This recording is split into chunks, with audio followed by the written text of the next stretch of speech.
Bonjour, je suis le professeur Play, le frère de William Play. Donc aujourd'hui nous allons parler, bien évidemment cette vidéo sera trois choses à savoir sur le Coca-Cola.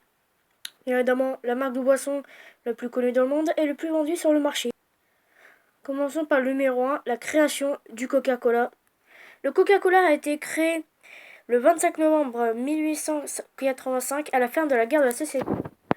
Et le créateur est John Pemberton, un pharmacien à Columbus, en Géorgie. Il possède un petit laboratoire à Bay City, en Michigan. En 1870, il s'installe à Atlanta. Le marché étant le plus important que celui que Columbus et de Bay City, vétéran de la guerre de sécession, John Pemberton a contracté une addiction à la morphine à la suite du traitement douleur dû à ses blessures.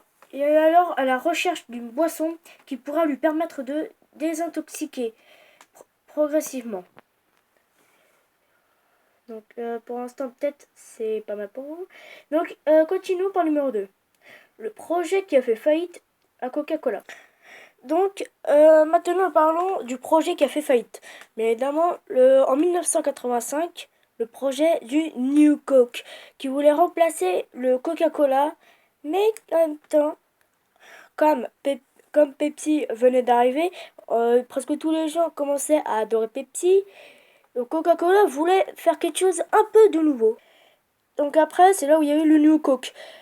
Euh, le goût est plus doux, mais le goût a littéralement changé. Enfin, c'est plus doux, mais ça a littéralement bien changé. Et donc après, ils ont voulu retirer l'ancien Coca-Cola du rayon et ont lancé bien évidemment le New Coke. Ils ont dépensé des millions dans les campagnes de publicité et le meilleur devient encore meilleur. Et bien évidemment, le résultat a fait un échec total. Donc en gros, le projet du New Coke a marché malheureusement que 2 mois. Donc après, bien évidemment, le New Coke s'est retiré. Puis après, c'est là où le Coca-Cola a refait surface. Passons au numéro 3, la théorie du Coca-Cola. Bon, le Coca-Cola c'est très bon, mais on se demande qu'est-ce qu'il y a dedans. Parce que normalement, dans cette théorie, il y a une recette secrète. Mais bien évidemment, ça veut dire que nous, en tant que civils, on ne pourra jamais faire notre Coca-Cola tout seul. Bon, en même temps, je suis trop vieux pour boire cette connerie. Mais sur Internet, on voit beaucoup de recettes quand même. Bon, après, vous allez tous dire, oui, mais normalement, il y a les recettes derrière, derrière la bouteille ou la canette. Mais après, il y a eu beaucoup de personnes qui disaient que ces recettes sont fausses, fake. Et puis c'est là où la recette du Coca-Cola devient une légende urbaine. Se disant, il n'y a que 3 personnes qui savent comment est fait le Coca-Cola. Ou alors il y a l'autre théorie, la recette du Coca-Cola est gardée dans un coffre-fort, dans un musée à Atlanta. Tiens, Atlanta. Bien évidemment, on a parlé au premier truc, au premier truc, au premier truc, au premier truc. Ou même, et personne ne le sait, enfin, à part que les 3 employés. Je crois qu'il y aura des personnes qui vont préparer un braquage pour ça, hein. Alors là, ça va être le braquage du siècle, peut-être. Pire, plus que pour l'argent, hein. Parce que soi-disant, dans la recette du Coca-Cola, il y a un ingrédient mystérieuse.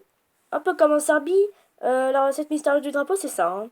Bon, ok, passons encore, là. Putain.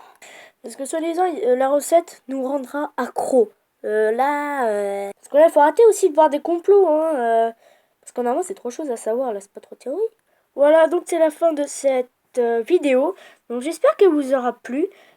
Donc n'hésitez pas à vous abonner à la chaîne de mon frère. Mettez un pouce bleu. Bon bah abonnez-vous pour pas rater les autres vidéos. Et je vous dis salut.